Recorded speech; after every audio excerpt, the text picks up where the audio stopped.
एक गरीब लड़का था जो तालीम हासिल करना चाहता था, मगर उसके पास पैसे नहीं थे। वो अक्सर मायूस हो जाता था और सोचता था कि शायद वो पढ़ नहीं सकेगा। लेकिन उसकी माँ हर रात उठकर अल्लाह पाक से दुआ करती थी। या अल्लाह मेरी ये दुआ कबूल फरमा।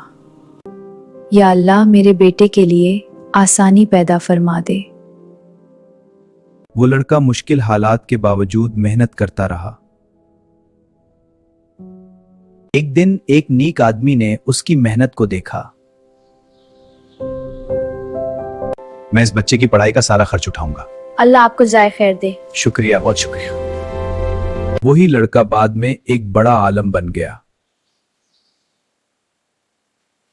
याद रखें, मां की दुआ कभी खाली नहीं जाती।